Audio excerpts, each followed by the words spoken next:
Hello everyone, welcome to our YouTube channel. आज हम लोग स्टार्ट करने वाले हैं इंटरनेशनल बिजनेस के 100 एमसीक्यूज। तो ये जो 100 एमसीक्यूज आज हम लोग सॉल्व करने वाले हैं, ये बहुत ही ज़्यादा रेलेवेंट है आपके यूपीएससी और नेट जेआरएफ के एग्जाम के लिए।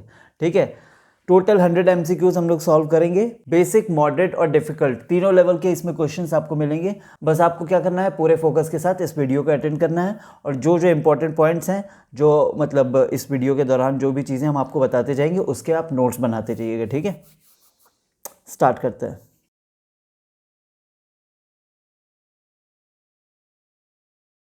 आज का फर्स्ट क्वेश्चन है, which of the following is not a feature of international business. सबसे पहले तो हम आपको ये समझा दें बिजनेस का क्या मतलब होता है। देखिए, बिजनेस में कोई भी ट्रांजैक्शन हो रहा है तो उसमें आपको दो पार्टीज दिखेंगी। ठीक है, पहला आपको सेलर, दूसरा आपको बायर। ठीक है, जब सेलर और बायर दोनों एक ही कंट्री के हों, ठीक, तो फिर वो हो जाता है आपका डोमेस्टिक बिजनेस। लेकिन जब सेलर और बायर दोनों अलग अलग कंट्री के होते हैं तो फिर वहां पर एक कंसेप्ट यूज होता है, वो होता है आपका इंटरनेशनल बिजनेस का।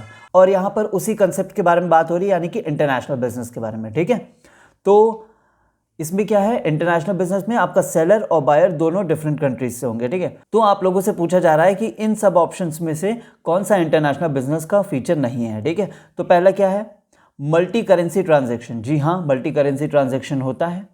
ठीक है, इंटरनेशनल बिजनेस में, क्योंकि कई सारी कंट्रीज इन्वॉल्व होती है तो अलग अलग टाइप की करेंसीज आपको देखने को मिलेंगी। Exchange of goods and services, ठीक है, होता है। डाइवर्स कस्टमर प्रेफरेंस, ठीक है, ये भी होगा क्योंकि अलग अलग टाइप के अलग अलग कंट्रीज के साथ आप डील करोगे तो वहाँ पर आपको अलग अलग कस्टमर्स के प्रेफरेंसेस भी देखने को मिलेंगे। लेकिन focus only on domestic markets. यहाँ पर डोमेस्टिक मार्केट्स का ये जो कंसेप्ट है वो इंटरनेशनल बिजनेस के साथ क्लैश कर रहा है। ठीक है, तो आपका यहाँ पर सही आंसर क्या हो जाएगा, फोकस ऑन डोमेस्टिक मार्केट्स। ठीक है, फर्स्ट का C. International business plays a key role in which of the following aspects. चलिए ऑप्शन देख लेते हैं। इकोनॉमिक ग्रोथ होती है अगर दो कंट्रीज के बीच में ट्रांजैक्शंस होता है, बिल्कुल होता है। टेक्नोलॉजिकल एडवांसमेंट्स, बिल्कुल होगा। जब दो कंट्रीज आपस में डील करेगी, ट्रांजैक्शन करेगी, तो एक कंट्री का टेक्नोलॉजी दूसरे कंट्री में भी जरूर जाएगा। कल्चरल एक्सचेंज, जी हाँ, कल्चरल एक्सचेंज भी होगा। तो इसका मतलब यहां पर आपका ऑप्शन हो जाएगा क्या सही, डी। तो 2 का हो जाएगा डी।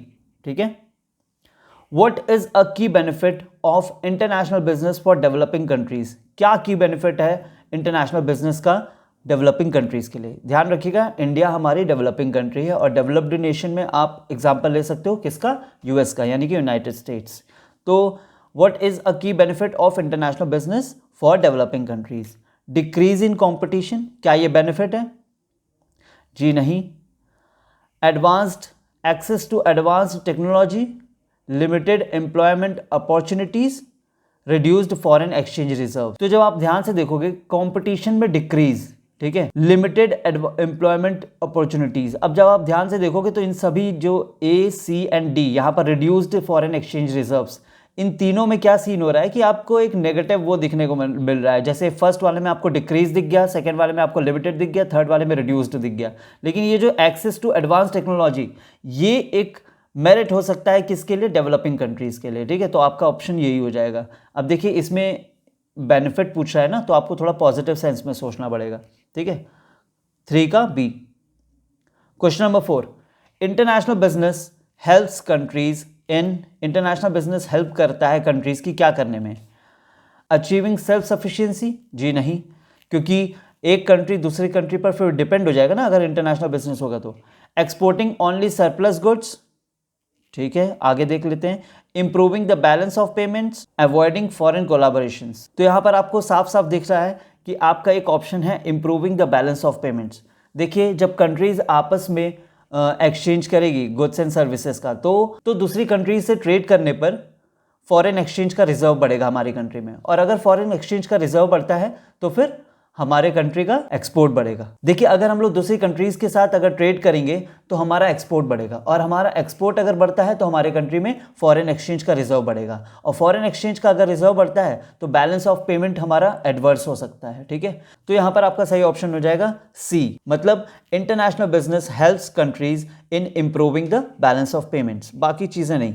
ठीक है, which of the following is not part of the scope of international business? इन सब में से कौन स्कोप नहीं है इंटरनेशनल बिजनेस का? पहला, import and export of goods, licensing and franchising, domestic logistics management and foreign investments. आपको ध्यान रखना पड़ेगा, कई बार क्वेश्चन में यहाँ पर नॉट दिया रहता है, ठीक है, तो ये नॉट की वजह से कई बार क्वेश्चंस गलत हो जाते हैं, ठीक है। तो 5 का हो जाएगा C. What is the primary focus of international business, ठीक है, तो पहला ऑप्शन है आपका, मतलब प्राइमरी फोकस क्या है इंटरनेशनल बिजनेस का, profit maximisation through global trade, ठीक है, ग्लोबल ट्रेड की हेल्प से आप प्रॉफिट कमा सकते हो, जी हाँ कमा सकते हैं।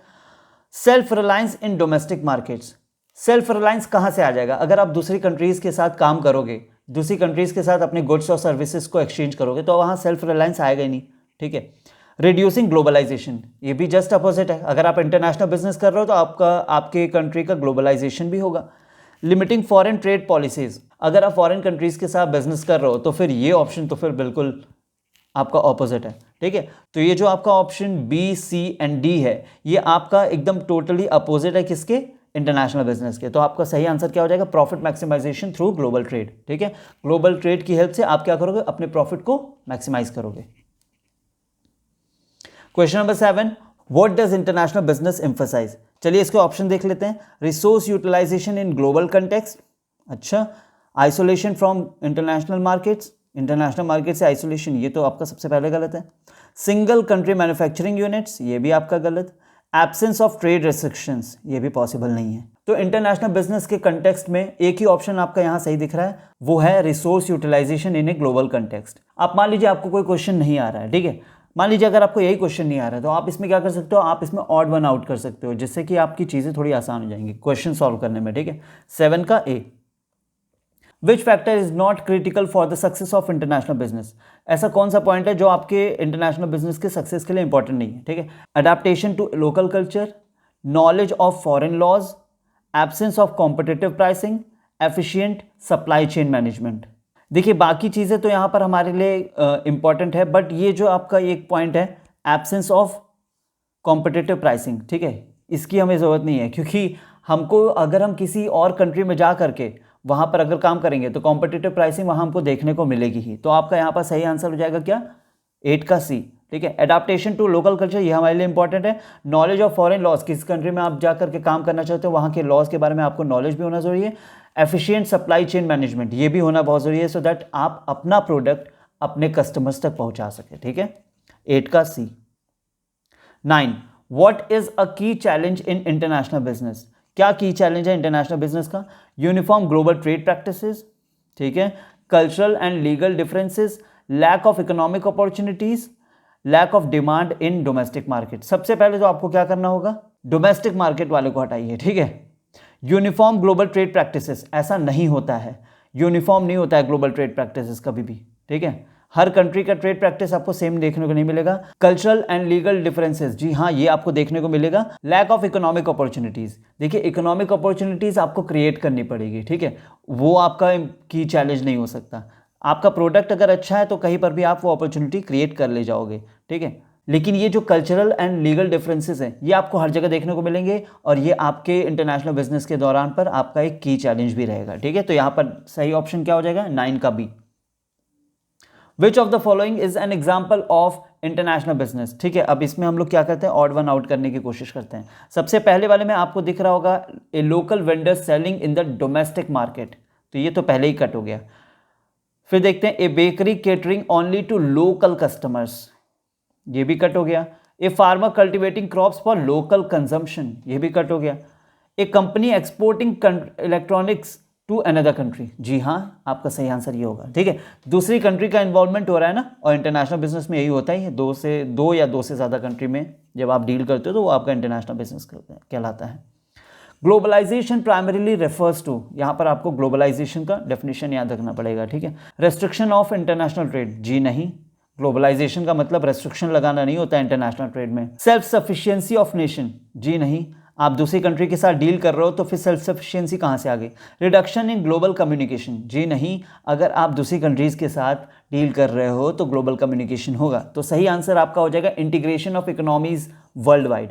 इसमें क्या होता है, ग्लोबलाइजेशन में आपकी कंट्री दूसरी कंट्रीज के साथ इंटीग्रेट करती है, ठीक है। Exchange of goods and services जब लगा रहता है तो आपकी कंट्री का डेवलपमेंट भी होता है। तो 11 का हो जाएगा B. Which of the following is not a driver of globalisation, ठीक है, इन सब में से कौन सा ड्राइवर नहीं है किसका? ग्लोबलाइजेशन का। मतलब कौन सा ऐसा यहाँ पर जो पॉइंट है जिसके हेल्प से आप ग्लोबलाइजेशन नहीं कर पाओगे? नॉट वर्ड ध्यान से देख लो, ये बहुत ज़्यादा इंपॉर्टेंट है। पहला टेक्नोलॉजिकल एडवांसमेंट्स, ठीक है। प्रोटेक्शनिस्ट ट्रेड पॉलिसीज, अच्छा अगर आप प्रोटेक्शन लगाओगे ट्रेड पॉलिसीज पे तो फिर आप इंटरनेशनल ट्रेड करोगे कैसे? आगे देख लेते हैं। मार्केट लिबरलाइजेशन, लिबरलाइजेशन बिल्कुल बहुत ज़रूरी है। अगर आप ट्रेड लिबरल कर दोगे तो आप जो इंटरनेशनल बिजनेस कर रहे हो या फिर ग्लोबलाइजेशन कर रहे हो उसमें बहुत ईजी हो जाएगा आपके लिए। इंक्रीज्ड कंज्यूमर डिमांड, डिमांड जब अगर आपकी ज़्यादा है तो फिर आप कंट्रीज़ में ईजिली एक्सपोर्ट या इंपोर्ट कर सकते हो, ठीक है। तो ए, सी एंड डी टोटल आपके ग्लोबलाइजेशन के फेवर में है, बट अगेंस्ट में है आपका ये वाला पॉइंट बी, यानी कि प्रोटेक्शनिस्ट ट्रेड पॉलिसीज, ठीक है। तो आपका 12 का हो जाएगा B. 13, what is a primary economic driver of globalization? तो देख लेते हैं points. Technical progress, okay. Migration of labour, अच्छा। Free trade agreements, nationalistic policies. अब इन सब चीज़ों में से कौन सा ऐसा पॉइंट है जो आपको सबसे ज़्यादा मतलब ग्लोबलाइजेशन को प्रमोट करने में हेल्प करेगा? वो है आपका फ्री ट्रेड एग्रीमेंट्स। देखिए जब ट्रेड एग्रीमेंट्स आपके फ्री होंगे, मतलब ट्रेड आपका जब फ्री होगा कंट्रीज़ के बीच में, तो ग्लोबलाइजेशन बढ़ेगा, ठीक है। तो सबसे ज़्यादा ये ग्लोबलाइजेशन के फेवर में जो पॉइंट है वो है आपका ऑप्शन सी, यानी कि फ्री ट्रेड एग्रीमेंट, ठीक है। 13 का C. Globalization has led to which of the following changes? Globalization की वजह से इन सभी में से कौन से वाले चेंजेस हुए हैं? पहला, decrease in cultural exchange, no. Cultural exchange तो बढ़ेगा ना। Increase in trade barriers, no. Globalisation की वजह से ट्रेड बैरियर्स बढ़ेगा नहीं, कम होगा। ग्रोथ ऑफ मल्टीनेशनल कॉरपोरेशंस, जी हाँ ये एक पॉइंट है। Restriction on cross border investments, no. तो आपका सही ऑप्शन क्या हो जाएगा? 14 का सी, ठीक है। बाकी सब आप ध्यान से देखेंगे तो फिर बाकी चीज़ें तो अपोजिट जा रही है ना आपके इंटरनेशनल बिजनेस या फिर ग्लोबलाइजेशन के, ठीक है, इसलिए 14 का सी। 15, What role do advancements in transportation play in globalization? Transportation का क्या इंपॉर्टेंस है, ठीक है। रिड्यूस कनेक्टिविटी, ट्रांसपोर्टेशन से कनेक्टिविटी रिड्यूस हो जाती है, नहीं। इंक्रीज्ड कॉस्ट ऑफ गुड्स, हाँ ठीक है ये होता है। Faster delivery of goods and services, जी हाँ ये तो बहुत अच्छा पॉइंट है। Limitation of international trade, limit हो जाता है आपका इंटरनेशनल ट्रेड ट्रांसपोर्टेशन से, जी नहीं। जबकि इंटरनेशनल ट्रेड और प्रमोट होने लगेगा अगर आपका ये ट्रांसपोर्टेशन का सिस्टम और एडवांस होता चला जाएगा, ठीक है। और यहाँ पे एडवांसमेंट्स की बात की गई है, तो जब आपका ट्रांसपोर्टेशन सिस्टम और एडवांस होगा तो आपका कॉस्ट भी रिड्यूस हो जाएगा। तो बी वाला पॉइंट भी आपका कैंसिल हो जाएगा और सही ऑप्शन आपका हो जाएगा सी, यानी कि faster delivery of goods and services, ठीक। 15 का C. 16, which is not a positive effect of globalization? इन सब में से कौन सा पॉजिटिव इफेक्ट नहीं है ग्लोबलाइजेशन का, ठीक है। इंक्रीज्ड एम्प्लॉयमेंट अपॉर्चुनिटीज, ऐसा होता है तो ये तो सही है। रिडक्शन इन इनकम इनइक्वालिटीज, अच्छा। एक्सेस टू फॉरेन टेक्नोलॉजी, अच्छा। ग्रोथ ऑफ इंटरनेशनल ट्रेड, ठीक है। रिडक्शन इन इनकम इनइक्वालिटीज, ये होगा आपका सही ऑप्शन। क्यों? क्योंकि ये आपका एक पॉजिटिव इफेक्ट नहीं है। जब एक प्रोडक्ट कंट्री क्रॉस करता है तो उसकी प्राइस बढ़ जाती है, और अगर प्राइस बढ़ जाएगी तो फिर वो इनकम इनइक्वालिटी आपकी कम नहीं आपकी बढ़ाएगी, ठीक है, क्योंकि सब लोग आपके प्रोडक्ट को अफोर्ड नहीं कर पाएंगे। तो क्वेश्चन नंबर 16 का हो जाएगा B. 17, which sector is most impacted by globalisation? कौन सा ऐसा सेक्टर है जो कि ग्लोबलाइजेशन से सबसे ज्यादा इंपैक्ट हुआ है, ठीक है। अब नीचे एक पॉइंट लिखा है तो उसके हेल्प से आप समझ जाओगे, ठीक है, कि इंफॉर्मेशन टेक्नोलॉजी आपका सही आंसर है, ठीक है। तो यहाँ पर और ऑप्शन देख लेते हैं। एग्रीकल्चर, जी नहीं। सर्विस इंडस्ट्री, हाँ बट इतना नहीं। बैंकिंग सेक्टर भी है, बट जितना आपका इंफॉर्मेशन टेक्नोलॉजी का यूज़ हो रहा है, आईटी का जितना यूज़ हो रहा है, बाकी के सेक्टर्स उतना कंट्रीब्यूट नहीं कर रहा है, ठीक है। तो आईटी के बारे में, आईटी एक्ट के बारे में यहाँ पे हमने लिखा है कि आईटी के लिए एक अलग से एक्ट आया 2000 में, ठीक है। IT act 2000, information technology 2000। इसमें क्या लिखा है? It is a landmark legislation in India aimed at providing legal recognition to electronic commerce and facilitating electronic governance, ठीक है। अगर ई कॉमर्स से रिलेटेड कोई भी प्रॉब्लम आती है या फिर कोई भी आप ट्रांजैक्शन करते हो तो उसको गवर्न कौन करता है? आईटी एक्ट 2000 गवर्न करता है, ठीक है। मान लीजिए आपने यहाँ से यूएस में कोई पेमेंट की है और कुछ भी प्रॉब्लम आ रही है तो आईटी एक्ट के अंडर में जो भी प्रोविजंस वगैरह होंगे वो आपकी हेल्प करेंगे, ठीक है। तो 17 का हो जाएगा D. Cultural globalization refers to, cultural globalization क्या होता है? The preservation of local traditions, uniform global culture, exchange of cultural values across nations and cultural isolations. देखिए, कल्चरल ग्लोबलाइजेशन मतलब आप कल्चर को अपने ग्लोबलाइज कर रहे हो, आपका culture countries to countries follow किया जा रहा है। तो इसमें यहाँ पर एक आपका ऑप्शन है, ऑप्शन सी, कि exchange of cultural values across nation, आपका जो कल्चर है वो दूसरी कंट्रीज में भी फॉलो किया जा रहा है। ठीक है, तो ये आपका सबसे ज्यादा अप्रोप्रिएट ऑप्शन है। तो आपका 18 का क्या हो जाएगा? C. Question number 19, the global village concept is associated with which of the following. ठीक है, तो ग्लोबल विलेज देखते हैं किससे ज्यादा एसोसिएटेड है। रेस्ट्रिक्टेड रीजनल ट्रेड, अब क्योंकि रेस्ट्रिक्ट कर दे रहा है तो फिर ग्लोबल विलेज कैसे होगा? वो नहीं। Technological revolution, limited market integration, जी नहीं। लिमिटेड मार्केट इंटीग्रेशन लिमिट कर दिया ना।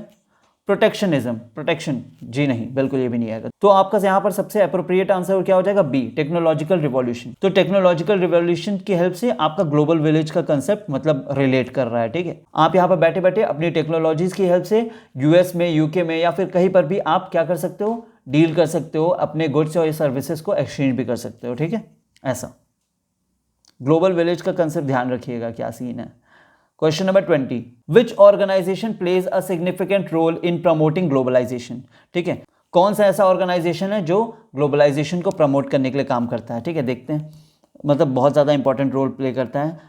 IMF कब आया था? 1945 में। ठीक है, सार्क आपका कब आया था? 1985 में। ठीक है, नाफ्ता कब आया था आपका?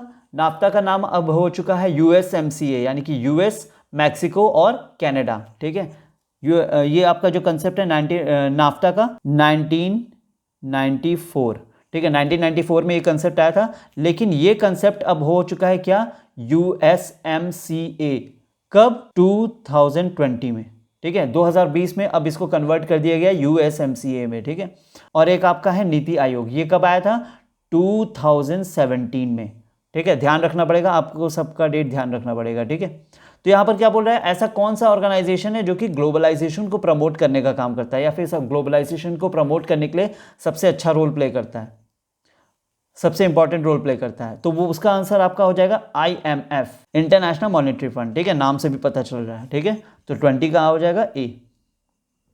Which of the following is not a mode of entry into international business? इन सभी में से जो ऑप्शन आपके पास अवेलेबल हैं, इसमें से कौन सा ऐसा पॉइंट है जो कि इंटरनेशनल बिजनेस को प्रमोट या फिर एंट्री मोड नहीं है? ठीक है, लाइसेंसिंग, जी हाँ, लाइसेंसिंग की हेल्प से आप दूसरी कंट्री के लोगों को लाइसेंस प्रोवाइड करके आप एंट्री दे सकते हो। ठीक है, इंटरनेशनल बिजनेस में एंटर कर सकते हो। जॉइंट वेंचर्स, जी हाँ। एक्सपोर्टिंग, एक्सपोर्ट इंपोर्ट तो होता ही है, सबसे ज़्यादा इजी वे आपका एक्सपोर्ट इंपोर्ट ही होता है अगर आपको इंटरनेशनल बिजनेस में एंटर करना है।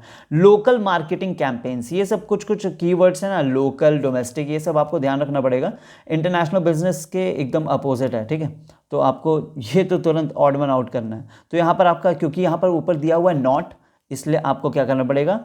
ऑप्शन डी को सेलेक्ट करके इसको आउट करना होगा। 21 का डी।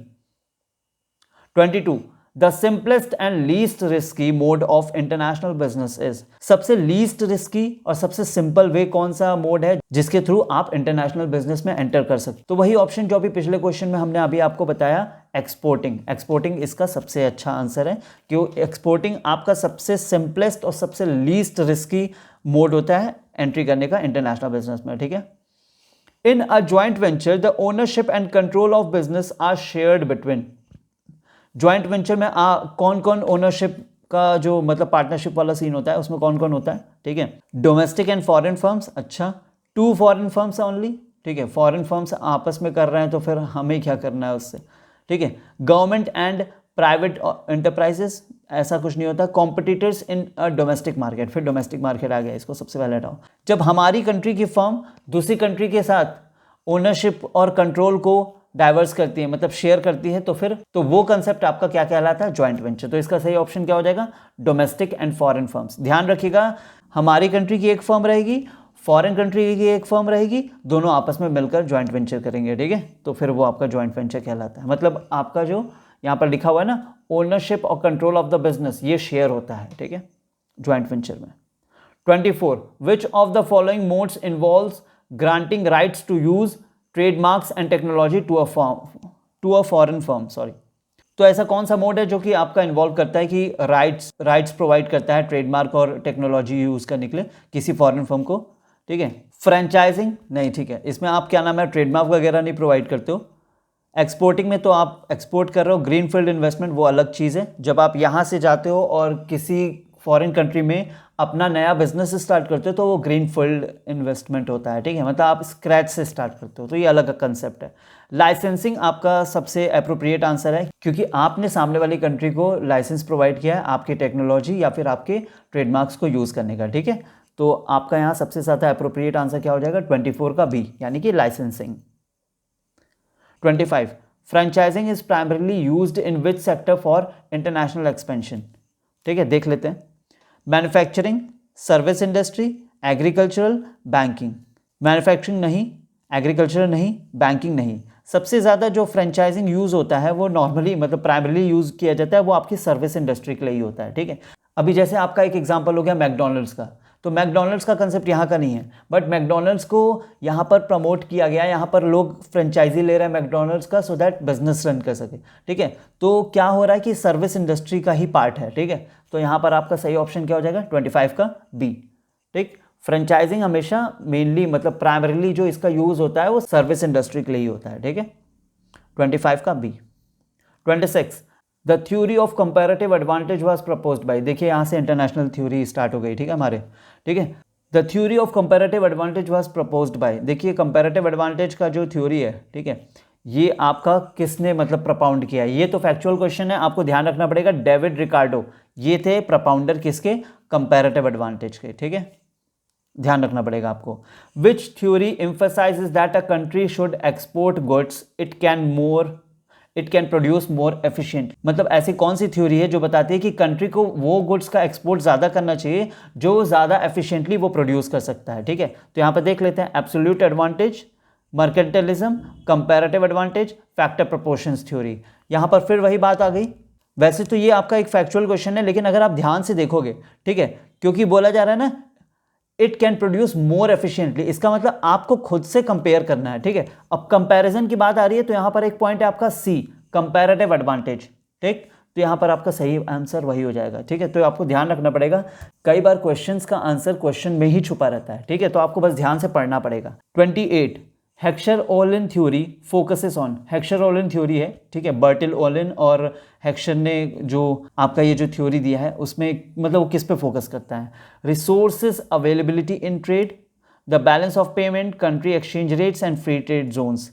जी हाँ, आपका सही आंसर हो जाएगा A, resource availability in trade. इसमें बोला जाता है कि आपके पास, ठीक है, अगर आपके पास लेबर ज़्यादा अवेलेबल है तो लेबर प्रोड्यूस्ड गुड्स आपको, लेबर इंटेंसिव प्रोडक्ट्स आपको एक्सपोर्ट करना चाहिए। अगर आपके पास कैपिटल ज़्यादा है तो आपको कैपिटल इंटेंसिव गुड्स को प्रोड्यूस करके एक्सपोर्ट करना चाहिए, ठीक है, यही कंसेप्ट है इसका।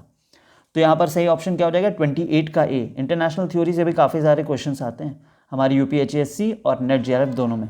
विच theory advocates that the trade is a zero sum game, mercantilism, absolute advantage, new trade theory, comparative advantage. फिर वही बात है, आपका ये फैक्चुअल क्वेश्चन है तो आपको ध्यान रखना पड़ेगा, ये मर्केंटलिज्म थ्योरी में बोला जाता है। और ये जो कंसेप्ट है आपका मर्केंटलिज्म का, ये आपका 16 to 18 सेंचुरी के बीच में अराउंड आया था, ठीक है, ये बात आपको ध्यान रखना पड़ेगा। कुछ इकोनॉमिस्ट थे, कुछ बड़े बड़े इकोनॉमिस्ट थे, उन्होंने ये कंसेप्ट को लेके आए थे, कौन सा, मर्केंटलिज्म, ठीक। क्वेश्चन नंबर 30, क्वेश्चन नंबर 29 का ए। 30 the product life cycle theory, product life cycle theory क्या एक्सप्लेन करता है। प्रोडक्ट लाइफ साइकिल मतलब एक प्रोडक्ट कहाँ से स्टार्ट हुआ और एंड कहाँ पर हो रहा है, वो साइकिल हम लोगों को देखना पड़ेगा, ठीक है। Trade patterns based on innovation and market saturations, tariffs and non tariff barriers, globalization impact on trade, comparative advantage over time.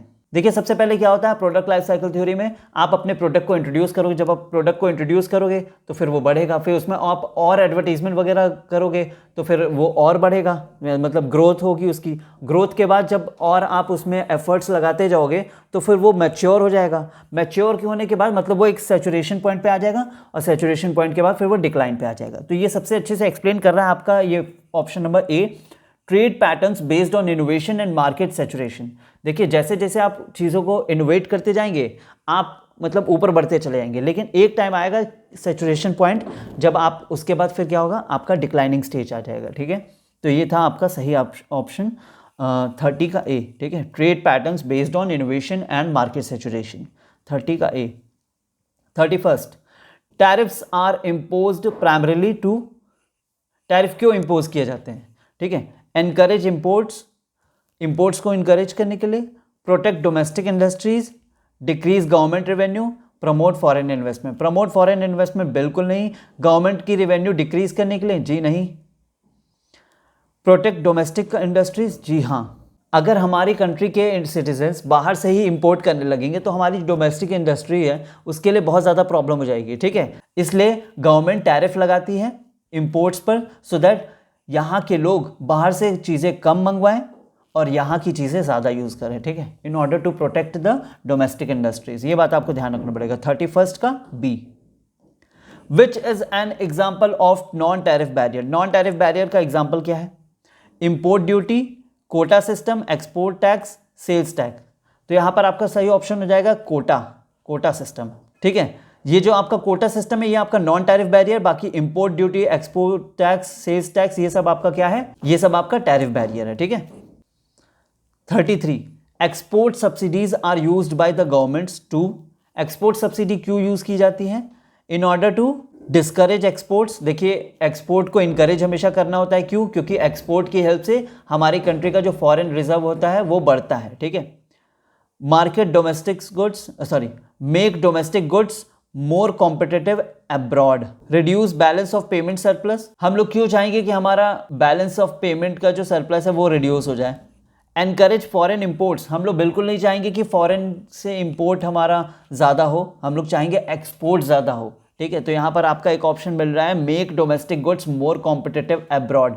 हमें ऐसा मतलब एक्सपोर्ट के लिए सब्सिडी प्रोवाइड की जाती है। मान लीजिए बहुत सारे ऐसे लोग हैं जो इतने कैपेबल हैं कि यहाँ पर ऐसे गुड्स को प्रोड्यूस कर सकते हैं कि अगर उनका गुड्स दूसरे कंट्री में जाता है तो बहुत ही अच्छे से वहाँ की जो डोमेस्टिक गुड्स हैं, मान लीजिए यहाँ पर अगर हम ऐसा कोई प्रोडक्ट बनाते हैं जो यूएस के मार्केट में जा करके वहाँ के डोमेस्टिक प्रोड्यूसर्स को बीट कर सकता है, तो इस चीज़ को मतलब हमको इनकरेज करने के लिए गवर्नमेंट जब हमको सब्सिडी प्रोवाइड करेगी तो ये आपका हो जाता है एक्सपोर्ट सब्सिडी। मतलब गवर्नमेंट एक्सपोर्टर्स को जब सब्सिडी प्रोवाइड करती है मोटिवेट या फिर इनकरेज करने के लिए, ताकि वो और ज़्यादा एक्सपोर्ट करें। अगर इंडियन सिटीजन्स और ज़्यादा एक्सपोर्ट करेंगे तो फिर कंट्री में फॉरेन एक्सचेंज का रिजर्व भी बढ़ेगा। ठीक है, तो सही ऑप्शन आपका हो जाएगा बी, 33 का B. Export subsidies are used by the governments to make domestic goods more competitive abroad. ठीक है, ताकि आपका जो प्रोडक्ट है, आपकी कंट्री का जो प्रोडक्ट है, उसको मार्केट में मतलब फॉरेन मार्केट में कोई बीट ना कर पाए। ठीक है। डंपिंग, देखिए अब डंपिंग एक ऐसा कंसेप्ट है, देखिए अभी आगे चलने से पहले हम आपको डंपिंग के बारे में थोड़ा बता दें। डंपिंग मतलब ये नॉर्मली ये होता है कि आप अपनी कंट्री का प्रोडक्ट दूसरी कंट्री में जा करके मान लीजिए यहाँ पर कोई भी एक प्रोडक्ट है, ठीक है, उसकी प्राइस है 10 रुपीज़। अब इसी 10 रुपीज़ के प्रोडक्ट को आप यूएस में जा करके बेच दो 5 रुपीज़ में। ठीक है, आप क्या कर रहे हो? डंपिंग कर रहे हो। ये इलीगल एक्टिविटी होती है। लेकिन डंपिंग के भी कुछ टाइप्स होते हैं, वो देख लेते हैं। पहला है sporadic dumping. It occurs when a company dispossess of surplus और एक्सेस स्टॉक। मान लीजिए आपको यहाँ पर इंडिया में रिक्वायरमेंट थी 100 पीसेस की, 100 यूनिट्स की रिक्वायरमेंट थी, लेकिन आपने प्रोडक्शन कर दिया 200 यूनिट्स। अब ये जो रिमेनिंग 100 यूनिट्स हैं, जब इसको आप दूसरी कंट्री में सेल करोगे तो ये आपका हो जाएगा स्पोरेडिक डंपिंग। ठीक है, फिर उसके बाद क्या है, ये आपका टेम्पररी होता है और कंसिस्टेंट स्ट्रैटेजी होती है इसकी। ठीक है, मतलब कंसिस्टेंट स्ट्रैटेजी नहीं होती है, सॉरी।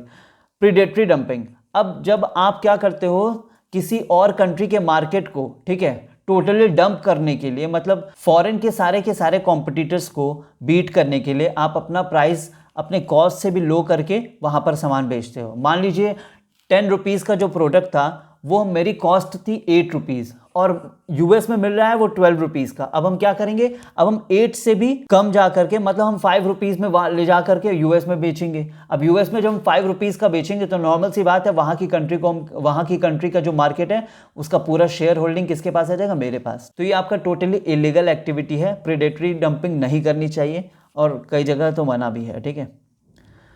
परसिस्टेंट डंपिंग, देखिए परसिस्टेंट डंपिंग ये आपका लॉन्ग टर्म स्ट्रैटेजी है। प्रेडेटरी जैसा ही है, बस इसमें ये क्या है, प्रेडेटरी में कभी कभी होता है, ठीक है, लेकिन ये जो आपका परसिस्टेंट है ये आपका लॉन्ग टर्म वाला सीन है। मतलब आप दूसरी कंट्रीज़ में जा करके अपने प्रोडक्ट को अपने कॉस्ट प्राइस से भी कम करके आप उसको बेचते हो। सिर्फ आपका एक ही पर्पस होता है कि वहाँ का जो मार्केट शेयर है वो उसको पूरा कैप्चर करना, ठीक है, वहाँ का पूरा कंट्रोल लेना, ठीक। ये रिवर्स डंपिंग में क्या सीन है कि आपको अपने प्रोडक्ट पे इतना ज़्यादा भरोसा है कि आप अपने प्रोडक्ट को, जैसे यहाँ पर उस प्रोडक्ट का जो प्राइस था 10 रुपीज़ था इंडिया में, अब हमने क्या किया, इस प्रोडक्ट का प्राइस हमने 20 करके और इस प्रोडक्ट को हमने यूएस में 20 रुपीज़ में बेचा। तो हम क्या कर रहे हैं, हम अपने प्रोडक्ट पे इतने ज़्यादा कॉन्फिडेंट हैं कि हम इसकी प्राइस हायर करके बेच रहे हैं, ठीक है। एक बार इसको पढ़ लेते हैं। Goods are sold at a higher price in a foreign market and at a lower price in the domestic market, ठीक है। आप अपनी डोमेस्टिक मार्केट में इसको लोअर प्राइस पे सेल करते हो और फॉरेन मार्केट में इसको हायर प्राइस पे, ठीक है। तो क्वेश्चन देख लेते हैं, डंपिंग से रिलेटेड जो क्वेश्चन था, अब आपको चीजें समझ में आएंगी। Dumping refers to selling goods abroad at below market prices, ये आपका सही ऑप्शन है। आगे देख लेते हैं। Restricting imports to maintain domestic jobs, गलत, रिलेटेबल नहीं है। Imposing quotas on international goods, relatable नहीं है। Exporting goods with high tariffs, ये भी मतलब रिलेटेबल नहीं है। बस एक ही आपका रिलेटेबल है, क्या, selling goods abroad at below market prices, जब आप मार्केट प्राइसेस से लो जा करके अपने गुड्स को सेल करते हो फॉरेन मार्केट में, तो वो आपका डंपिंग कहलाता है, ठीक है। Which organization monitors trade disputes between nations, अब देखिए यहाँ WTO इंट्रोड्यूस हो गया है। वर्ल्ड ट्रेड ऑर्गेनाइजेशन ने एक बॉडी बनाई है जिसका नाम है DSB, ठीक है। इसको बोलते हैं डिस्प्यूट सेटलमेंट बॉडी, ठीक है। जब भी कंट्रीज के बीच में डिस्प्यूट होता है तो वहां पर WTO उसको सॉल्व करने के लिए आ जाती है, ठीक है। तो यहां पर आपका सही ऑप्शन क्या हो जाएगा, World Trade organisation. World Trade organisation कब आया था, वर्ल्ड ट्रेड ऑर्गेनाइजेशन आया था आपका 1995 में। और WTO किसको रिप्लेस किया है, WTO रिप्लेस किया है किसको, GATT, गैट, ठीक। और गैट कब आया था ये भी आपको पता होना चाहिए। गैट आपका आया था 1947 में, ठीक। नेक्स्ट क्वेश्चन, तो इसका सही ऑप्शन क्या था, 35 का A। 36, which ministry is responsible for India's foreign trade policy, कौन सी मिनिस्ट्री रिस्पॉन्सिबल है आपके इंडिया के फॉरेन ट्रेड पॉलिसी के लिए।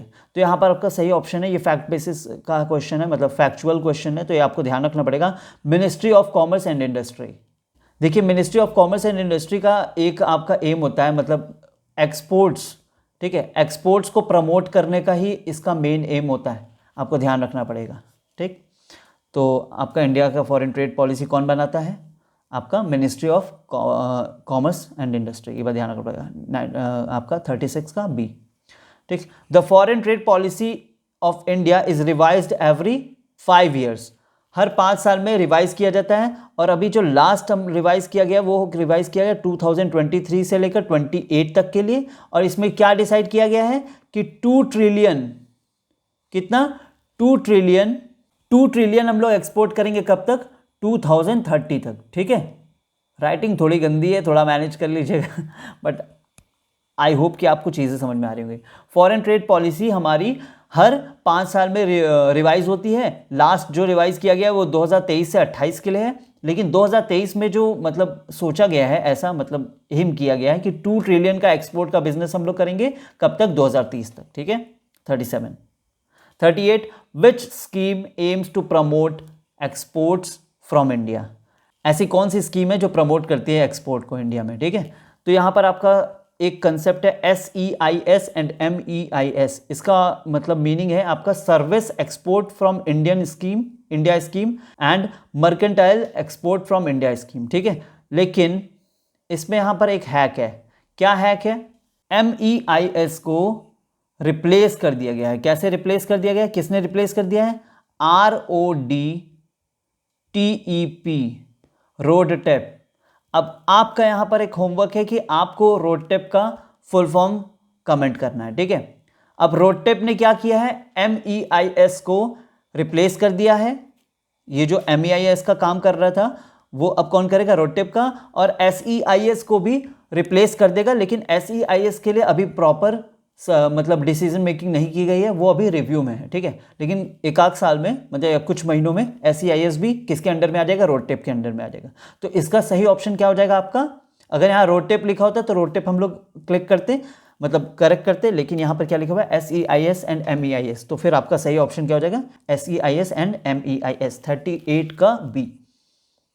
39, the export promotion council of India primarily focus on, export promotion council India का जो है वो किस पे फोकस करता है, डोमेस्टिक मार्केट एनालिसिस, क्योंकि डोमेस्टिक लिखा है सबसे पहले आप इसको हटाएंगे, एक्सपोर्ट डेवलपमेंट एंड प्रमोशन, ठीक है, रिड्यूस गवर्नमेंट इंटरवेंशन, जी नहीं, ये तो बिल्कुल नहीं होगा, फॉरेन करेंसी का मैनेजमेंट, एक्सपोर्ट प्रमोशन, जी नहीं। आप खुद सोचो ना, एक्सपोर्ट प्रमोशन की बात हो रही है, फॉरेन करेंसी का मैनेजमेंट कहाँ से आ जाएगा। तो यहाँ पर देखिए एक्सपोर्ट को जब प्रमोट करना है तो फिर यहाँ पर आपका सही ऑप्शन आ रहा है एक्सपोर्ट डेवलपमेंट एंड प्रमोशन, ठीक है। क्वेश्चंस में ही आंसर छुपा हुआ है, ध्यान से आपको देखना पड़ेगा बस, ठीक है। 39 का B। Question number 40, which policy replaced the EXIM policy in 2004, EXIM policy को किसने रिप्लेस किया था, फॉरेन ट्रेड पॉलिसी। एक और फैक्चुअल क्वेश्चन आपको ध्यान रखना पड़ेगा, फॉरेन ट्रेड पॉलिसी ने क्या किया था, एग्जिम पॉलिसी को 2004 में रिप्लेस किया था, ठीक है।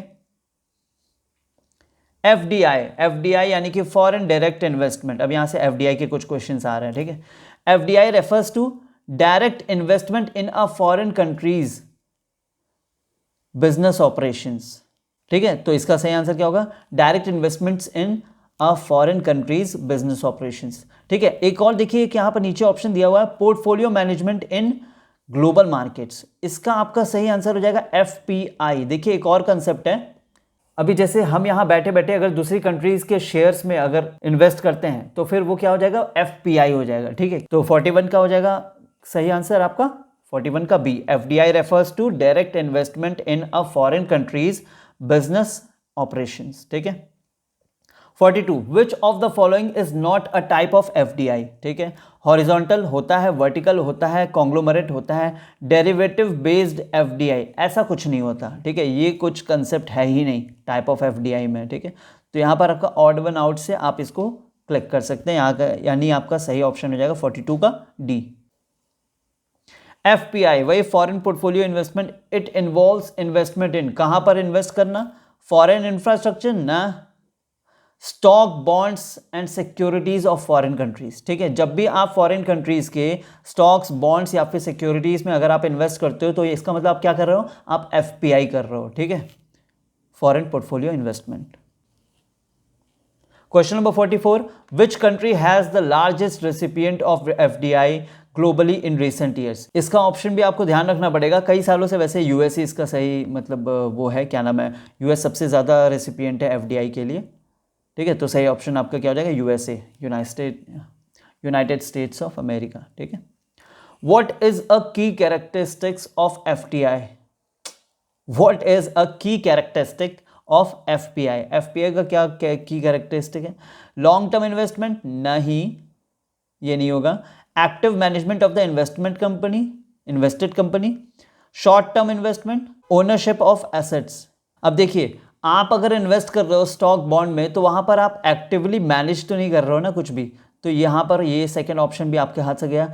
ओनरशिप ऑफ एसेट्स, आपको एसेट की ओनरशिप नहीं मिलती, आपने सिर्फ क्या किया है, उस ओनरशिप का एक छोटा सा पार्ट आपने परचेज किया है ना, तो यहाँ पर सही ऑप्शन आपका क्या हो जाएगा, शॉर्ट टर्म इन्वेस्टमेंट। याद रखिएगा आपका जो FDI होता है वो लॉन्ग टर्म इन्वेस्टमेंट होता है और जो FPI होता है वो आपका शॉर्ट टर्म इन्वेस्टमेंट होता है। India's FDI policy is regulated by, India का FDI पॉलिसी कौन रेगुलेट करता है, DPIIT, ये आपको ध्यान रखना पड़ेगा, department for promotion of industry and internal trade, ठीक है, DPIIT। और ये कब आया था, कब इसका इंट्रोडक्शन हुआ था, 1995, ठीक है। तो ध्यान रखिएगा इंडिया की FDI पॉलिसी को कौन रेगुलेट करता है, DPIIT, department for promotion of industry and internal trade, ठीक है, 1995 में आया था ये। 46 का C। What is the maximum FDI limit in India insurance sector, ठीक है, इंडियन इंश्योरेंस सेक्टर में FDI लिमिट क्या है, देखिए अभी तो इसका FDI लिमिट 74% है, लेकिन अब इसको बढ़ा करके 100% करने वाले हैं, बट अभी ये हुआ नहीं है, ठीक है, ये अभी कंसिडरेशन में है, ठीक है, मतलब हो सकता है कि अभी आगे ये बढ़ करके कितना हो जाए, 100%। तो अगर इधर बीच अगर आपका एग्ज़ाम हो रहा है तो 74 आपको करना है, 74% पे आपको क्लिक करना है। लेकिन अगर आपका 2025 के एंड में अगर आपका एग्ज़ाम हो रहा है तो आप इसको एक बार गूगल पे ज़रूर चेक कर लीजिएगा, ठीक है। तो 47 का हो जाएगा C. What is the difference between FDI and FPI? ठीक है, FDI और FPI में क्या डिफरेंस है, चलिए देख लेते हैं। FDI फोकसेस ऑन स्टॉक, वो तो FPI का काम है, ये पहले गलत। FDI is a short term investment, नहीं, FDI लॉन्ग टर्म इन्वेस्टमेंट है। FDI इन्वॉल्व्स डायरेक्ट कंट्रोल, ये ठीक है, एंड FPI डज नॉट, ये ठीक है। FDI deals with securities, FPI involves ownership, just opposite लिखा है। तो सही ऑप्शन आपका हो जाएगा FDI इन्वॉल्व्स डायरेक्ट कंट्रोल। आप FDI से क्या करते हैं, आप डायरेक्ट कंट्रोल करते हैं, लेकिन FPI में ऐसा नहीं करते हैं। FPI में आप बस स्टॉक्स वगैरह परचेज करते हो, ठीक है, शॉर्ट ड्यूरेशन के लिए। 49, the trend in FDI inflows to India in recent year indicates, ठीक है। FDI का जो इनफ्लो हो रहा है इंडिया में वो रिसेंट ईयर में वो क्या इंडिकेट कर रहा है? Decline in technology related investments, decline हो रहा है, नहीं। Growth in renewable energy investments, ठीक है। Decline in service sector investment, ये नहीं। Growth in agricultural sector investment, ये भी पॉसिबल नहीं है। तो सही ऑप्शन आपका क्या हो जाएगा, B, growth in renewable energy investment. मतलब हमारी कंट्री में रिन्यूएबल एनर्जी बहुत है, ठीक है, तो इसीलिए FDI हमारी कंट्री में आ रही है, ठीक है, ऐसा इनफ्लो हो रही है। इनफ्लो हो रही है मतलब हमारी कंट्री में आ रही है, और आउटफ्लो हो रही है मतलब हमारी कंट्री के लोग बाहर की कंट्री में FDI ओपन कर रहे हैं, मतलब फॉरेन डायरेक्ट इन्वेस्टमेंट कर रहे हैं, ठीक है। तो 49 का हो जाएगा option B. 50, FDI and FPI are key contributors to, क्या कंट्रीब्यूट करते हैं ये सब, मतलब FDI and FPI? Export limitations, अच्छा, economic growth, currency depreciation, trade barriers, ठीक है। तो यहाँ पर सही सब आपका गलत है, इकोनॉमिक ग्रोथ आपका सही ऑप्शन हो जाएगा, ठीक है, क्योंकि आप FDI करो या FPI करो, ठीक है, आप दूसरी कंट्री से पैसे कमा करके अपने यहाँ लेके आ रहे हो, ठीक है, तो आपकी कंट्री में आपकी कंट्री का ग्रोथ होगा, ठीक है। तो यहाँ पर हम लोगों ने कंप्लीट कर लिया हमारे 50 क्वेश्चंस। चलिए आगे के 50 क्वेश्चंस को सॉल्व करते हैं। अब यहाँ से हम लोगों को देखना है बैलेंस ऑफ पेमेंट्स, ठीक है। Question number 51, the balance of payment is defined as, ठीक है। अब बैलेंस ऑफ पेमेंट के बारे में हम लोगों को बात करनी है, ठीक है। बैलेंस ऑफ पेमेंट क्या होता है? बैलेंस ऑफ पेमेंट आप ऐसे समझ लीजिए, बैलेंस ऑफ पेमेंट एक बुक है, ठीक है। आपकी कंट्री के जितने भी बिजनेस होते हैं बाकी की कंट्रीज के साथ, जितने भी एक्सपोर्ट, इंपोर्ट, लाइसेंसिंग, फ्रेंचाइजिंग, इन सभी चीज़ों से रिलेटेड जितने भी फॉरेन ट्रांजैक्शन हो रहे हैं, वो सारे के सारे ट्रांजैक्शन आपके इस बैलेंस ऑफ पेमेंट वाले बुक में रिकॉर्ड किया जाएगा, ठीक है। तो क्या डिफाइन किया जा रहा है? देखिए, अभी फर्स्ट ऑप्शन जो आपका है वही आपका सही आंसर भी हो जाएगा। It is a record of all economic transactions between residents of a country, मतलब आपकी कंट्री से आपके सिटीजन्स का दूसरे कंट्रीज के दूसरे सिटीजन्स का जो के बीच में जो भी ट्रांजैक्शंस हो रही वो, and rest of the world, वही मतलब होगा, ठीक है। तो यहाँ पर सही ऑप्शन हो जाएगा आपका ए, यानी कि आप पूरा पढ़ लीजिए। The balance of payment is defined as a record of all economic transactions between residents of a country and the rest of the world, ठीक है। 51 का A। 52, which of the following is not a component of BOP? Balance of payment का कौन सा component नहीं है? Current account होता है, कैपिटल अकाउंट भी होता है, ऑफिशियल रिजर्व्स अकाउंट भी होता है, लेकिन इन्फ्लेशन कंट्रोल अकाउंट ऐसा कुछ नहीं होता है BOP में, ठीक है। तो आपको ध्यान रखना पड़ेगा, BOP में करंट अकाउंट होता है, कैपिटल अकाउंट होता है, ऑफिशियल रिजर्व अकाउंट भी होता है, लेकिन इन्फ्लेशन कंट्रोल अकाउंट जैसा कुछ भी नहीं होता है। तो ऑड वन आउट से आपका सही आंसर हो जाएगा 52 का डी।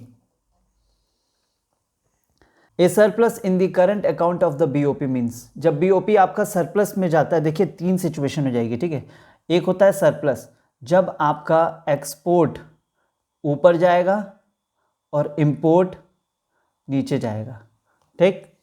एक होता है आपका इक्विलिब्रियम, ठीक है। इक्विलिब्रियम में क्या होता है? आपका एक्सपोर्ट और इंपोर्ट, ठीक है, दोनों आपका बराबर रहता है, ठीक है। और एक सिचुएशन आपका होता है क्या?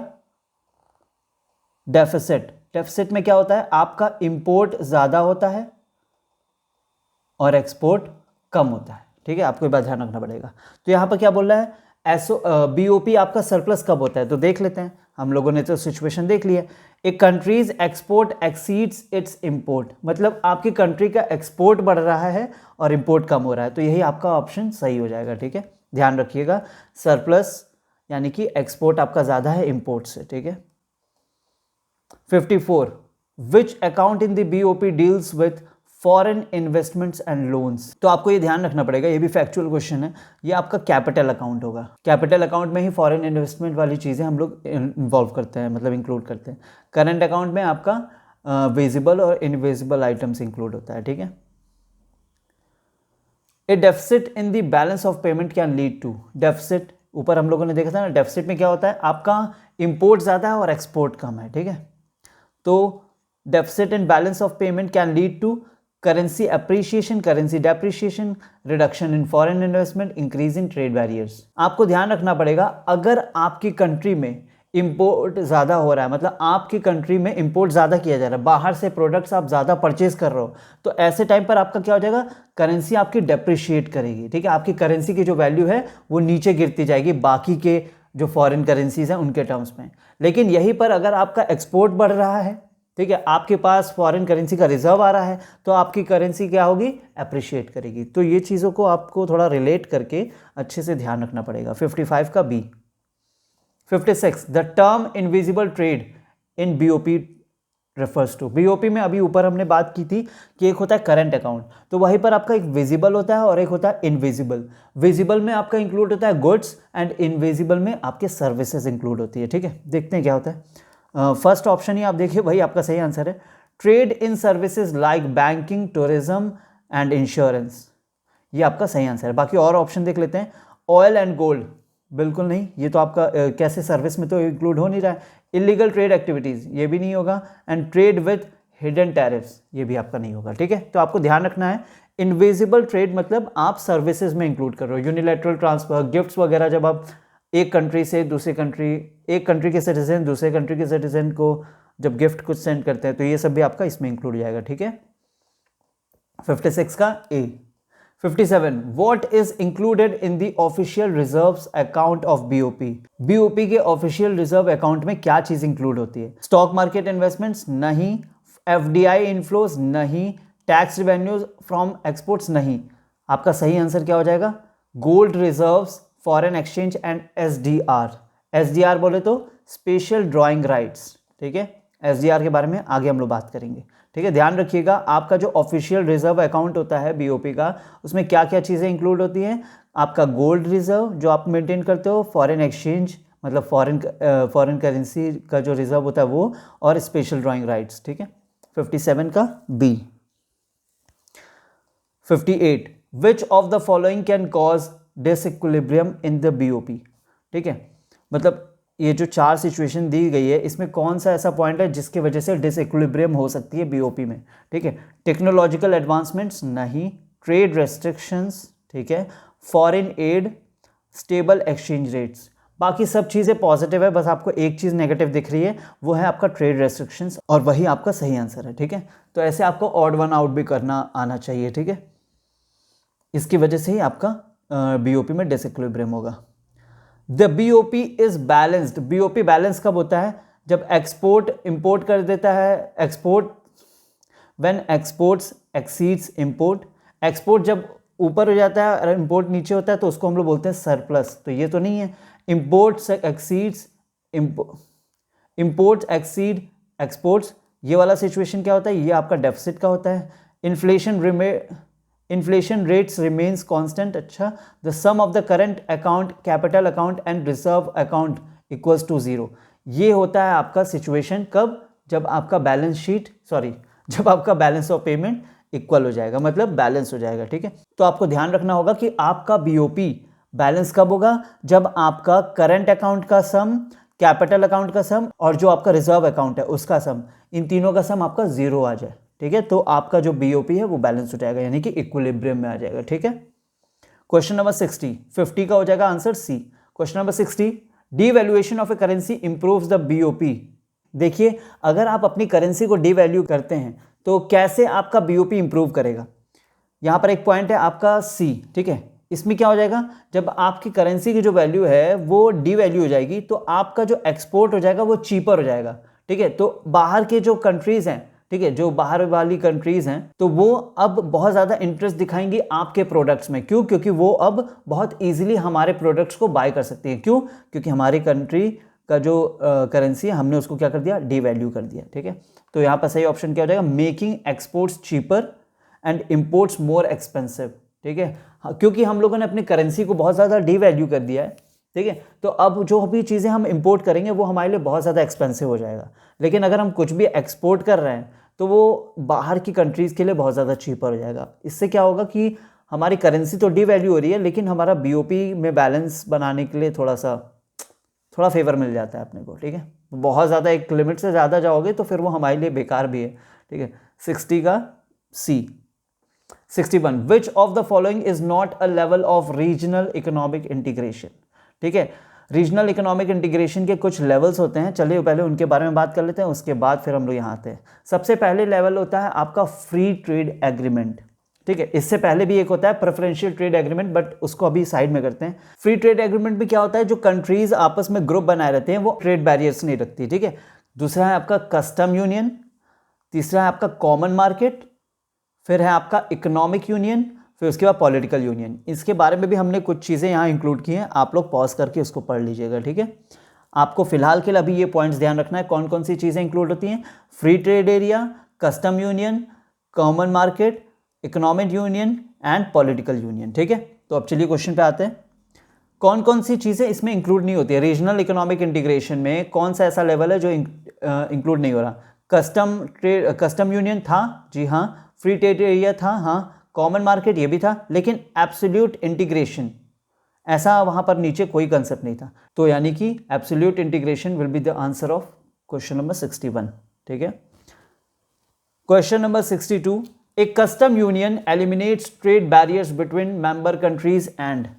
कस्टम यूनियन एलिमिनेट कर देता है ट्रेड बैरियर्स किसके बीच में, member countries and custom union. यानी कि आपका सेकंड वाला पॉइंट देखिए, सेकंड वाले पॉइंट में ये है कि आपका जो आपस में जो ट्रेड होगा वो तो फ्री रहेगा, लेकिन इसमें एक चीज़ और ऐड हो जाएगी कि हर कंट्री का जो भी एक्सटर्नल पॉलिसी है वो कॉमन हो जाएगा, ठीक है। तो इसमें आपका एक सेकंड ऑप्शन है, ये देखिए, adopts a common external tariff for non members. जो भी ऐसे कंट्रीज है जो कि मेंबर नहीं है उनके साथ एक कॉमन एक्सटर्नल टैरिफ को फिक्स कर दिया जाएगा और सारी कंट्रीज वैसा ही बिहेव करेंगी, ठीक है। तो आपको ध्यान रखना पड़ेगा, कस्टम यूनियन क्या करता है, ट्रेड बैरियर्स को तो हटाता है पहले मेंबर कंट्रीज के बीच में से, और बाहर की कंट्रीज के साथ जो भी डील करना है उसके लिए पॉलिसी सबका सेम रहेगा, ठीक है। तो 62 का B. 63, European Union is an example of which level of integration. European Union, ठीक है, तो इसका सही आंसर होगा इकोनॉमिक यूनियन। यह बात आपको ध्यान रखना पड़ेगा, इकोनॉमिक यूनियन का सिर्फ यही एक मात्र आपका एग्जाम्पल है यूरोपियन यूनियन, EU, ठीक है। 64, ट्रेड क्रिएशन कब अकर होता है, तो आपको ध्यान रखना पड़ेगा, इसका सही आंसर है high cost domestic production is replaced by lower cost imports from member countries. Trade creation और ट्रेड डाइवर्जन ये दो आपके कंसेप्ट हैं, इसको हम लोग किसी वीडियो में जरूर डिस्कस करेंगे, बहुत ही इंपॉर्टेंट टॉपिक है हमारे इंटरनेशनल बिजनेस का, ठीक है। तो फिलहाल के लिए आपको ध्यान रखना पड़ेगा कि ट्रेड क्रिएशन कब अकर होता है, when high cost domestic production is replaced by lower cost imports from member countries, ठीक है। तो 64 का ए। नाफ्ता किसके बीच में साइन किया गया था, सबसे पहले आपको ध्यान रखना पड़ेगा नाफ्ता कब आया था, 1995, ठीक है। और हमने ये भी बता दिया था कि अब ये हटा दिया गया है, नाफ्ता हटा दिया गया, उसकी जगह आ गया है USMCA। अगर आप इसका नाम ध्यान से देखेंगे तो आपको सबसे पहले दिखेगा यूनाइटेड स्टेट्स, M से मैक्सिको एंड कनाडा, ठीक है। अब आपको चेक करना है ये तीनों कंट्रीज़ का नाम कहाँ पर लिखा हुआ है, तो अब आपको दिख जाएगा, ये रहा option A, US, Canada and Mexico, ठीक है। तो नाफ्ता किसके किसके बीच में साइन हुआ था, US, Canada and Mexico. ASEAN का फुल फॉर्म क्या है, ASEAN, तो इसका सही आंसर हो जाएगा आपका, ये रहा, association of South East Asian Nations. देखिए आपको ये चीज़ ध्यान रखना पड़ेगा, ठीक है, क्योंकि ये सब फैक्ट बेस्ड क्वेश्चंस हैं, तो आपको ये चीज़ें मेमोराइज करनी पड़ेंगी तभी काम बन पाएगा। Association of South East Asian nations, ठीक है। 67 का क्या है? Which is a primary goal of regional economic integration. Regional economic integration का प्राइमरी गोल क्या है? टू इंक्रीज ट्रेड बैरियर्स, जी नहीं। To promote free flow of goods and services among member countries, हाँ। टू रेस्ट्रिक्ट फॉरेन इन्वेस्टमेंट, नहीं। To stabilise global oil prices, बिल्कुल भी नहीं। तो यहाँ पर सही ऑप्शन आपका हो जाएगा बी, ठीक है, कि रीजनल इकोनॉमिक इंटीग्रेशन का सबसे प्राइमरी गोल क्या है? In order to promote the free flow of goods and services among member countries. Regional economic integration जैसे वही आपका नाफ्ता जो अभी हम लोगों ने पढ़ा, यूएसएमसीए जो अभी नाम रीनेम कर दिया गया है, आशियान हो गया, सार्क हो गया, इन सब का क्या है? जो भी मेंबर कंट्रीज हैं आपस में क्या करें? एक्सपोर्ट और इंपोर्ट करेंगे तो वहां पर कोई भी ट्रेड बैरियर्स नहीं रहेंगे, ठीक है। तो 67 का हो जाएगा बी। 68, सार्क को क्यों इस्टेब्लिश किया गया था? सार्क को इस्टेब्लिश किया गया था प्रमोट करने के लिए क्या? Economic integration in South Asia, military alliances in Asia, financial help for European countries, cultural exchange programme globally. ये तीनों गलत है। सही आंसर होगा आपका economic integration in South Asia, ठीक है। आपको एक चीज़ ध्यान रखना पड़ेगा, ये जो सार्क था ये कब इंट्रोड्यूस हुआ था? 1985 में, ठीक है। तो आप ये ध्यान रखिएगा और ये भी ध्यान रखिएगा कि सार्क को क्यों बनाया गया था? In order to promote the economic integration in South Asia, ठीक है। ट्रेड डाइवर्जन, अभी हमने ऊपर बात की थी ट्रेड क्रिएशन के बारे में, अब ट्रेड डाइवर्जन देख लेते हैं। Trade diversion occurs, trade diversion कब अकर होता है? When lower cost imports are placed by higher cost imports due to regional agreements. अब क्या सीन है कि कई बार ऐसा होता है कि इनएफिशिएंट कंट्रीज के साथ आपको डील करनी पड़ती है just because of regional economic integration. तो ये वही सीन है आपका, ट्रेड डाइवर्जन भी और ट्रेड क्रिएशन भी, ठीक है। काफ़ी डीप कंसेप्ट है, अलग से वीडियो में समझाना पड़ेगा, ठीक है। लेकिन फिलहाल के लिए आप ध्यान रख लीजिए कि ट्रेड डाइवर्जन का मतलब क्या होता है, यानी कि ये कब अगर होता है? When lower cost imports are replaced by higher cost imports due to regional agreements. मान लीजिए आपका एक फ्रेंड है, ठीक है, जो आपको कोई प्रोडक्ट 50 रुपीज़ में प्रोवाइड कर रहा है और आपका एक मतलब कोई फ्रेंड नहीं है, कोई अजनबी है जो आपको वही प्रोडक्ट सेम आपको 30 रुपीज़ में मतलब प्रोवाइड कर रहा है। लेकिन just because of your friendship आपने अपने फ्रेंड से वो चीज़ परचेज कर ली। अब ये क्या हो गया? आपके फ्रेंडशिप का जो ये सर्कल है उसकी वजह से आपको अब ज़्यादा पे करना पड़ रहा है 20 रुपीज़, ठीक है। तो यही है ट्रेड डाइवर्जन, ठीक है। देख रहे हैं ना आप, lower cost imports are replaced by higher cost imports, ठीक है, ऐसा सीन है। The currency used by the most EU member nations is euro, ठीक है। यूरोपियन यूनियन के जो भी मेंबर कंट्रीज हैं वो सब कौन सा करेंसी यूज करते हैं? यूरो, ठीक है, ध्यान रखिएगा। 70 का सी। 71, the primary objective of IMF। अब देखिए यहाँ से IMF स्टार्ट हो गया है, इंटरनेशनल मॉनेटरी फंड। ये कब आया था आपका? 1945 में। और IMF के साथ एक और ऑर्गेनाइजेशन थी जिसका इस्टेब्लिशमेंट हुआ था, वो थी आपकी IBRD। आपको ध्यान रखना पड़ेगा, ठीक है, international bank for reconstruction and development. अब IMF को क्यों लाया गया था? इसका ऑप्शन है आपका पहला, प्रमोट इंटरनेशनल मॉनेटरी कॉर्पोरेशन, और यही आपका सही आंसर है। अगर आप ध्यान से इसका फुल फॉर्म भी देखोगे तो उससे भी आपको समझ में आ जाएगा कि इसका प्राइमरी ऑब्जेक्टिव क्या हो सकता है, इंटरनेशनल मॉनेटरी फंड, ठीक है। तो आप एक बार पढ़ लीजिए अच्छे से, the primary objective of the IMF is to promote international monetary corporation, ठीक है। 71 का A. 72, the World Bank focuses on. World Bank का फोकस किस पे होता है? तो वर्ल्ड बैंक का फोकस हमेशा इंटरनेशनल ट्रेड को प्रमोट करने पर ही होता है, ध्यान रखिएगा। 72 का सी। बहुत ही ज़्यादा इजी है, बस आपको चीज़ें क्रैम करनी पड़ेंगी, ठीक है, फोकस बना के रखना पड़ेगा, क्योंकि सारी चीज़ों को समझना पॉसिबल नहीं है, कुछ चीज़ें आपको क्रैम करनी पड़ेंगी, अच्छे से मेमोराइज करनी पड़ेंगी, ठीक है। तो वर्ल्ड बैंक का फोकस किस पे रहता है? वर्ल्ड बैंक का फोकस इंटरनेशनल ट्रेड को प्रमोट करने पर होता है, ठीक है। 72 का सी।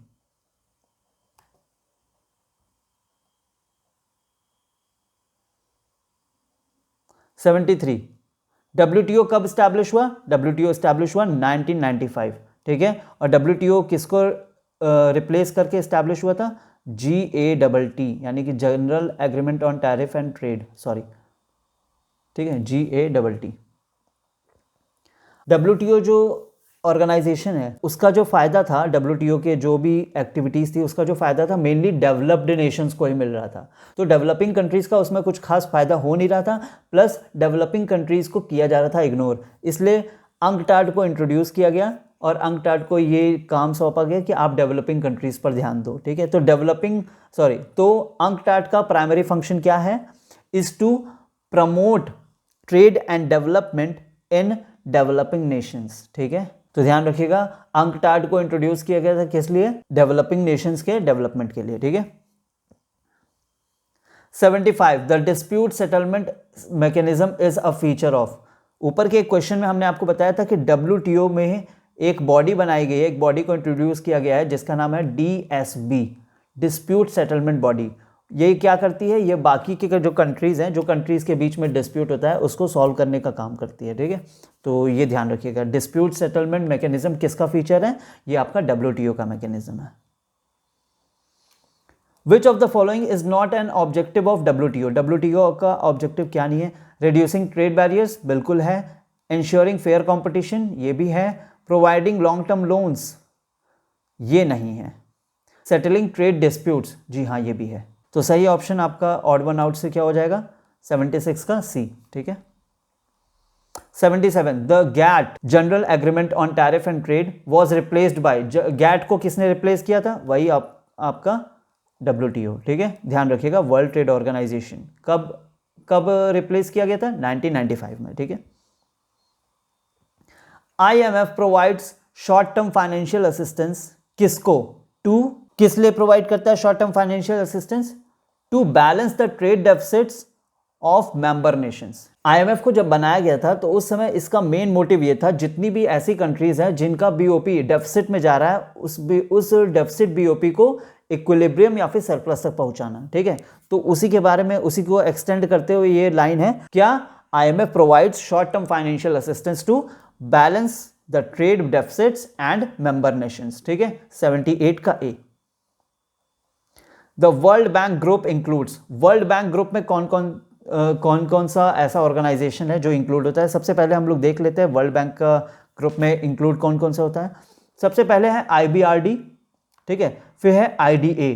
जब IBRD और IDA को हम लोग एक साथ पढ़ते हैं तो इसको हम लोग बोलते हैं वर्ल्ड बैंक, ठीक है। और जब हम लोग इन सभी ऑर्गेनाइजेशन को जब एक साथ पढ़ते हैं तो हम लोग इसको पढ़ते हैं वर्ल्ड बैंक ग्रुप, ठीक है। ध्यान रखना पड़ेगा, जब हम लोग IBRD और IDA के बारे में सिर्फ बात करेंगे तो हम लोग वर्ल्ड बैंक के बारे में बात करेंगे, और जब हम लोग सभी नेशंस को, मतलब सभी ऑर्गेनाइजेशन को एक साथ कलेक्टिवली बात करेंगे जब इसके बारे में, तो हम लोग क्या बोलेंगे, वर्ल्ड बैंक ग्रुप, ठीक है। कौन कौन सा है, IBRD international bank for reconstruction and development, IDA international development association, सबका हेडक्वार्टर यहां पर लिखा हुआ है, IFC international finance corporation, mega multilateral investment guarantee agency and ICSID international centre for settlement of investment disputes. हम आपको बता दें कि इंडिया इन चारों का पार्ट है, बस ICSID का पार्ट इंडिया नहीं है, ठीक है। ICSID का इंडिया मेंबर नहीं है, बाकी इन चारों का मेंबर है, ठीक है। तो आपको ये बात ध्यान रखनी पड़ेगी। तो क्वेश्चन देख लेते हैं, वर्ल्ड ग्रुप में कौन कौन से जो ऐसे ऑर्गेनाइजेशन है जो इंक्लूड नहीं है। IBRD एंड IDA इंक्लूड है, WTO, अच्छा कौन कौन से इंक्लूड है, तो IBRD एंड IDA ही आपका इंक्लूड जाएगा, ठीक है। बाकी आपका BIS, ADB, IMF, अंकटाड ये सब बिल्कुल इररिलेटेबल है, ठीक है। तो आपका 79 का हो जाएगा B। 80 which organisation focuses on reducing trade barriers worldwide, तो इसका सही आंसर हो जाएगा आपका WTO, World Trade organisation. World Trade Organisation का मेन एम यही है ही कि आपके जो भी इंटरनेशनल ट्रेड हो रहे हैं उसमें बैरियर्स को कितना कम से कम कितना रिड्यूस किया जा सके, ठीक है। तभी तो यहाँ पर लिख रहा है ना कि reducing trade barriers world wide, ठीक है। फ्री फ्लो करना, आपका दूसरी कंट्री के साथ जो भी ट्रांजैक्शंस हो रहा है उसमें कोई भी बैरियर्स ना रहे, ये एम है WTO का, ठीक है, वर्ल्ड ट्रेड ऑर्गेनाइजेशन का। 81 विच of the following is a funding agency for long term development projects, आपके लॉन्ग टर्म डेवलपमेंट प्रोजेक्ट्स के लिए फंडिंग एजेंसी का काम कौन करेगा, WTO, IMF, world bank and UNCTAD. तो इसका सही आंसर हो जाएगा आपका वर्ल्ड बैंक, ठीक है। ये तो आपका लॉन्ग टर्म के लिए हो गया। अगर शॉर्ट टर्म के बारे में बात की जाएगी तो आपका हो जाएगा IMF, ठीक है, ध्यान रखिएगा। और WTO क्या करता है, ये आपका ट्रेड फ्री फ्लो करता है, और अंकटाड हेल्प करता है डेवलपिंग नेशंस के डेवलपमेंट में, ठीक है। तो इसका सही आंसर हो जाएगा फिलहाल के लिए वर्ल्ड बैंक, यानी कि 81 का C. The purpose of IMF's SDR, SDR का क्या पर्पस है? जो IMF के SDR होते हैं, स्पेशल ड्राइंग राइट्स, इसका क्या पर्पस है? तो इसका सही आंसर हो जाएगा to provide a reserve asset to member countries. एक कोई एसेट बनी हुई है, उसका नाम है SDR, और ये जितने भी IMF के मेंबर्स हैं सब इसको यूज करते हैं, ठीक है। जब भी आप IMF का चैप्टर पढ़े, SDR को जरूर पढ़िए, आपके एग्जामिनेशन पॉइंट ऑफ व्यू से बहुत ज़्यादा इंपॉर्टेंट टॉपिक है ये, ठीक है। SDR, स्पेशल ड्राइंग राइट्स, ठीक है। देखिए यहाँ पर हमने कुछ चीज़ें लिखी हैं। Special drawing rights is an international reserve asset created by the IMF to supplement its member countries official reserves. इसमें क्या क्या चीज़ें इंक्लूड होती है? US dollar, euro, Chinese renminbi, Japanese yen and British pound, ठीक है, ध्यान रखना होगा। ये सारी की सारी करेंसीज आपके SDR में इंक्लूड होती है, ठीक है, और यही SDR सारे मेंबर कंट्रीज को यूज करना होता है। Which institution is known for its focus on lending to developing nations for trade related projects? अगर यहाँ पर ट्रेड रिलेटेड प्रोजेक्ट्स नहीं लिखा होता तो हम लोग अंकटाड को क्लिक कर देते, लेकिन ट्रेड रिलेटेड प्रोजेक्ट्स बोल दिया है, तो अभी यहाँ पर हमारा सही ऑप्शन क्या हो जाएगा? World bank. ध्यान रखिएगा, ट्रेड रिलेटेड प्रोजेक्ट्स के में कौन हेल्प करता है, कौन लेंडिंग करता है? आपका वर्ल्ड बैंक, ठीक है। The Marrakesh agreement is associated with the establishment of WTO। आपको ध्यान रखना पड़ेगा, माराकेश एग्रीमेंट किससे एसोसिएटेड है, किसके एस्टैब्लिशमेंट से रिलेटेड है, एसोसिएटेड है? WTO। तो 84 का B. UNCTAD focuses on which of the following areas? तो पहला ये इसका आपका आंसर है, international trade, investments and development. आपको ध्यान रखना पड़ेगा, अंकटाड भी आपको अच्छे से पढ़ना पड़ेगा, जितने अच्छे से आप लोग IMF, IBRD और WTO पढ़ने वाले हो, ठीक है। UNCTAD focuses on the international trade, investment and development of developing nations, ठीक है। 85 का A. 86 the main function of the WTO का मेन फंक्शन क्या है? To mediate and enforce global trade agreements, ठीक है। ग्लोबल ट्रेड एग्रीमेंट्स को enforce करना, उनको मीडिएट करना, ये इसका मेन एम है, ठीक है, मेन फंक्शन है। बाकी short term balance of payment support, ये IMF का काम है। Reduce poverty in developing countries, ये इसका काम नहीं है, ये तो ट्रेड रिलेटेड एस्पेक्ट्स पे ही काम करता है ना। Stabilising exchange rates worldwide, ये भी इसका काम नहीं है, ठीक है। तो 86 का हो जाएगा ए। 87 विच of the following is not a member of the World Bank group? World Bank group का मेंबर कौन सा नहीं है, देख लेते हैं। IDA हाँ है, IBRD जी हाँ है, IMF नहीं, एंड IFC जी हाँ है। तो IMF आपका क्रॉस वन मतलब ऑड वन आउट हो जाएगा, और यही आपका सही आंसर हो जाएगा, ठीक है। 89 the main aim of IMF assistance is to, IMF assistance का मेन एम क्या है?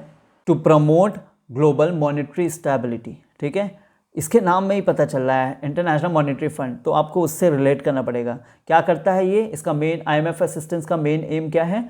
To promote global monetary stability, ठीक है। 88 का A. 89 what does WTO's principle of MFN means? WTO का एक प्रिंसिपल है मोस्ट फेवर्ड नेशन, ठीक है। तो इसका क्या मतलब है? यहाँ के ऑप्शंस देख लेते हैं। Equal trade treatment among all member countries, ठीक है, यही आपका सही ऑप्शन है। मतलब आपके जो भी मेंबर कंट्रीज, मान ले 5 मेंबर कंट्रीज है, तो पांचों के साथ आपका बिहेवियर सेम होना चाहिए, ठीक है। ये चीज़ ऐसा नहीं है कि आप पार्शियलिटी कर रहे हो, सभी मेंबर्स के साथ आपका इक्वल ट्रीटमेंट होना चाहिए, ठीक है। तो 89 का हो जाएगा ए। 90 विच of the following institutions deal with the global trade disputes? ऐसे कौन सी ऑर्गेनाइजेशन है जो कि ग्लोबल ट्रेड डिस्प्यूट्स के साथ सेटलमेंट करती है, मतलब डील करती है? वो है आपका WTO। ये क्वेश्चन रिपीट नहीं हुआ है, क्वेश्चन की लैंग्वेज चेंज है, ठीक है। ये हमने इंक्लूड किया है ताकि आपको याद रहे। DSB यानी कि डिस्प्यूट सेटलमेंट बॉडी, ठीक है, ध्यान रखिएगा आप इसको।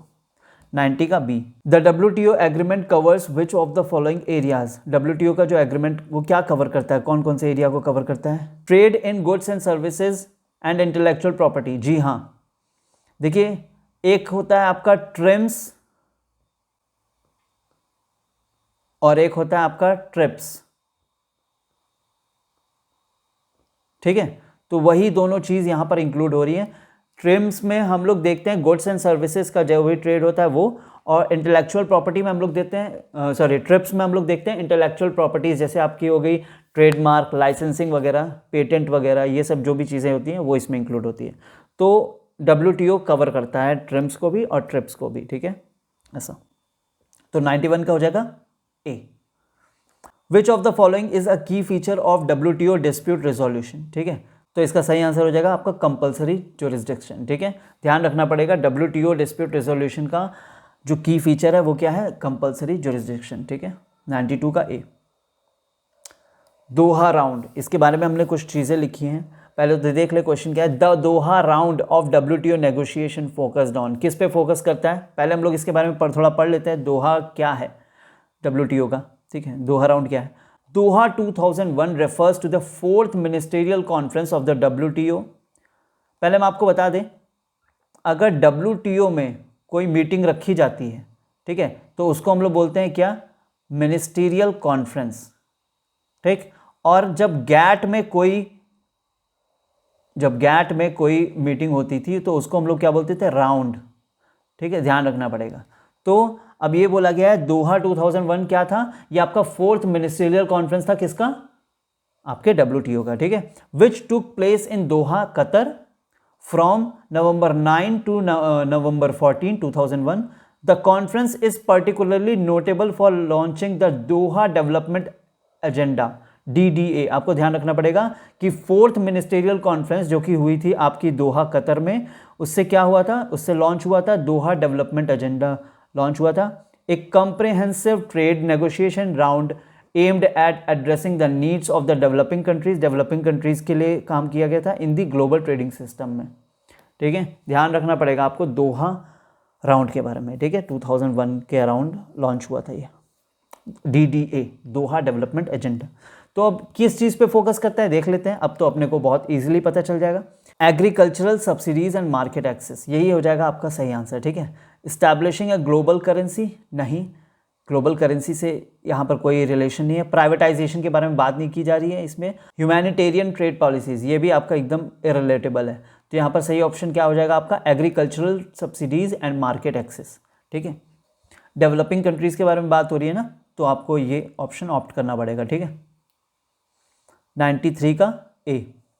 94, one of the major criticism of the WTO is, WTO, अब देखिए WTO जो काम कर रहा है वो अच्छा कर रहा है, लेकिन इसके कई सारे क्रिटिसिज्म भी हैं, ठीक है। तो कौन सा क्रिटिसिज्म है, फेवरिंग डेवलप्ड नेशन। देखिए अभी वही हमने चीज़ें बात की थी ना कि WTO हमेशा किसको फेवर करता है, डेवलप्ड नेशन को। इसीलिए डेवलपिंग नेशंस को मतलब प्रॉपर मैनेज करने के लिए कौन सी ऑर्गेनाइजेशन बनाई गई थी, अंकटाड, ठीक है। तो यहाँ पर पहला ऑप्शन ही आपका सही हो जाएगा। One of the major criticism of the WTO is favouring developed nations over developing ones, ठीक है। तो ये आपका सही आंसर हो जाएगा 94 का ए। ये आपका one of the most important criticism है किसका, आपके WTO का। विच of the following agreements is associated with WTO, WTO से एसोसिएटेड कौन सा एग्रीमेंट है, ठीक है। गैट, जी हाँ, क्योंकि गैट को रिप्लेस करके ही तो WTO आया था, और यही आपका सही आंसर हो जाएगा, ठीक है। ब्रेटन वुड्स एग्रीमेंट नहीं, क्योटो प्रोटोकॉल नहीं, पेरिस क्लाइमेट अकॉर्ड बिल्कुल नहीं, ठीक है। ये तीनों आपके गलत हो जाएंगे। ध्यान रखिएगा, गैट आपका 1947 में आया था। गैट का भी सेम काम था कि इंटरनेशनल ट्रेड को फ्री फ्लो करना, लेकिन गैट उतने अच्छे से चीज़ों को मैनेज नहीं कर पा रहा था, इसलिए गैट में कई सारे चेंजेस लाने पड़े। जब चेंजेस आपके 60% से अबव हो गए तो फिर ये सोचा गया क्यों ना हम गैट को ख़त्म करके एक WTO को ही ला दिया जाए, मतलब एक नया ऑर्गेनाइजेशन ला दिया जाए। और इस ऑर्गेनाइजेशन का फिर मतलब इस्टेब्लिशमेंट हो गया 1995 में, 1 जनवरी 1995, ठीक है। ध्यान रखिएगा, ये रहा WTO, ये रहा गैट। तो WTO is the successor of GATT, 95 का A. 96, the agreement on TRIPS, यानी कि trade related aspects of intellectual property rights fall under the purview of, ये आपका ट्रिप्स किस में इंक्लूड होता है, हमने आपको बताया था ट्रिम्स होता है और एक ट्रिप्स होता है। ये दोनों किस में इंक्लूड होता है, ये आपका इंक्लूड होता है WTO में, यानी कि वर्ल्ड ट्रेड ऑर्गेनाइजेशन, ठीक है। 96 का ए। 97, one of the primary goals of WTO is, WTO का एक प्राइमरी गोल क्या है, promote free and fair trade globally, सही हो, यही आपका सही आंसर है, ठीक है। और भी ऑप्शंस देख लेते हैं। कंट्रोल इंटरनेशनल फाइनेंशियल मार्केट्स, जी नहीं, ये काम सेबी का है। Provide loans for infrastructural development, जी नहीं। रेगुलेट एक्सचेंज रेट्स, बिल्कुल नहीं। ठीक है, तो सही आपका आंसर क्या हो जाएगा 97 का A. One of the primary goals of the WTO is to promote free and fair trade globally. ठीक है, क्योंकि WTO का तो मेन आपका एम यही है ना कि आपका फ्री फ्लो कर दे ट्रेड को, इंटरनेशनल ट्रेड को। ठीक है, 97 का A. The WTO replaced which organization in 1995? हम कई बार बोल चुके हैं, आपको अब तक तो याद भी हो गया होगा कि WTO ने रिप्लेस किया है किसको, गैट को, यानी कि general Agreement on Tariffs and trade. ठीक है, जी हाँ। The ministerial conference in the WTO is held, जैसा कि अभी हमने ऊपर बताया था कि जब भी WTO में कोई मीटिंग होती है तो उसको हम लोग बोलते हैं मिनिस्टीरियल कॉन्फ्रेंस, और जब भी गैट में कोई मीटिंग होती है तो उसको हम लोग क्या बोलते थे, राउंड। ठीक है, तो ये जो मिनिस्टीरियल कॉन्फ्रेंस होता है ये आपका हर 2 साल में एक बार होता है। ठीक है, तो इसका सही आंसर क्या हो जाएगा, वंस एवरी 2 ईयर्स। ठीक है, ध्यान रखिएगा कि मिनिस्टीरियल कॉन्फ्रेंस जो WTO का होता है वो हर 2 साल में एक बार होता है, वंस एवरी 2 ईयर्स। ठीक है, 99 का A. And our last question, final question, the concept of trade without discrimination in WTO is based on MFN and national treatment principles। अभी जैसे हमने ऊपर बात की थी मोस्ट फेवर्ड नेशंस, जो हमने बात किया था ना ट्रेड ब्लॉक में जो भी कंट्रीज रहेंगी आपस में पार्शियलिटी नहीं करेगी, उसी से रिलेटेड है। ठीक है, कि WTO में आपको डिस्क्रिमिनेशन नहीं करना है, जब आप ट्रेड करते हो तो आपको डिस्क्रिमिनेशन के बिना आपको ट्रेड करना होगा। ठीक है, तो मोस्ट फेवर्ड नेशन और प्लस नेशनल ट्रीटमेंट प्रिंसिपल्स को फॉलो करते हुए ही आपको ट्रेड करना है।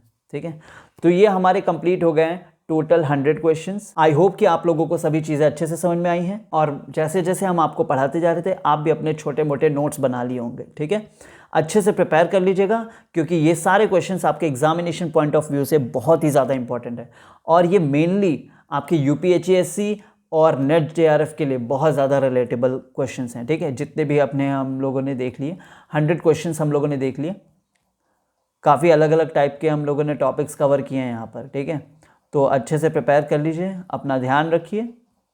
ठीक है, और खूब सारा पानी पीजिए। Thank you so much.